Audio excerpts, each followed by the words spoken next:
जय जय श्री राधे। बहुत लोगों के मन में ये प्रश्न आता है कि घर की पूजा और मंदिर में जाकर पूजा करने में क्या अंतर है। अंतर तो है।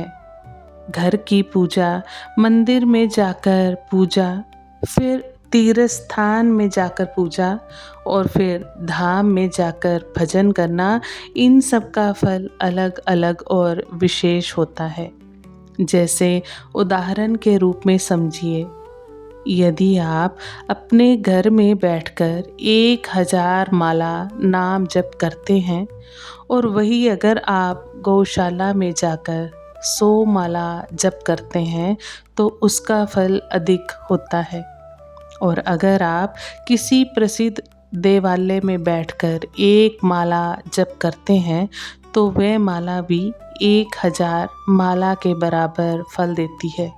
इसी तरह यदि कोई वृंदावन धाम में 1 माला जपता है तो शास्त्रों के अनुसार वह 1,00,000 माला के बराबर फल देती है। इसलिए घर का भजन भी बहुत अच्छा है, लेकिन तीर्थ स्थानों और धामों में किया हुआ भजन कई गुना अधिक फल देता है।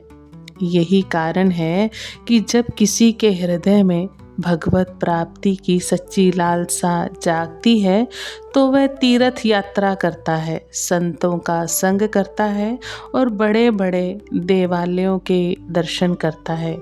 ऐसे पवित्र स्थानों में जाने से हमारा हृदय भी पवित्र होता है और भक्ति बढ़ती है।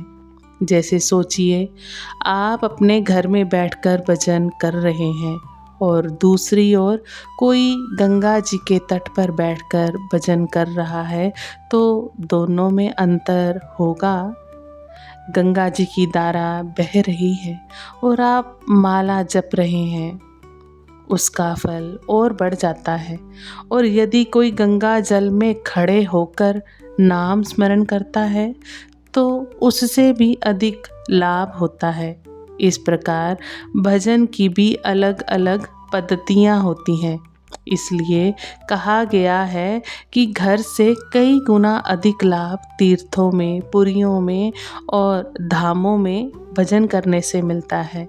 गंगा, यमुना, नर्मदा जैसे पवित्र नदियों के तट पर बैठकर भजन करने से या गौशाला में भजन करने से भी बहुत अधिक पुण्य मिलता है।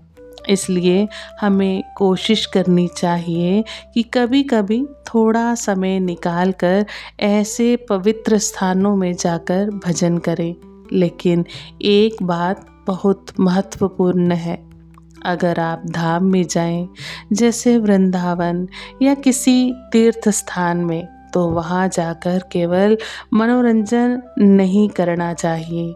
यदि आप 2-4 दिन के लिए भी धाम गए हैं तो कोशिश करें, एक दिन उपवास करें, यमुना किनारे बैठकर नाम कीर्तन करें, वृंदावन की परिक्रमा करें और यदि संभव हो तो थोड़ा बहुत दान भी करें। जैसे फल फूल लेकर बंदरों को दे दें, साधु संतों की सेवा करें। ऐसे मंगलमय कार्य करने से हमारे दुख कटते हैं और हमें सुख प्राप्त होता है। लेकिन एक बात याद रखनी चाहिए, धाम में किया हुआ पुण्य लाख गुना बढ़ता है, लेकिन धाम में किया हुआ पाप भी लाख गुना बढ़ जाता है। इसलिए यदि कोई व्यक्ति धाम में जाकर भी गंदे आचरण करता है, पाप करता है या मनमानी करता है तो उसे उसका भारी दंड भी भोगना पड़ सकता है।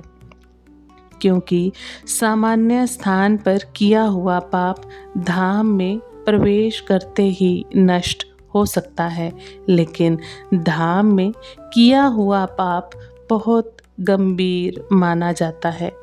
इसलिए धाम में हमेशा सावधानी, श्रद्धा और पवित्रता के साथ रहना चाहिए।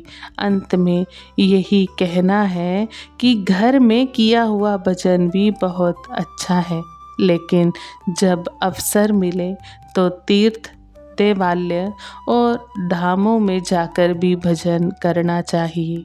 ऐसे पवित्र स्थानों में किया हुआ भजन कई गुना अधिक फल देता है और हमारी भक्ति को तेजी से आगे बढ़ाता है।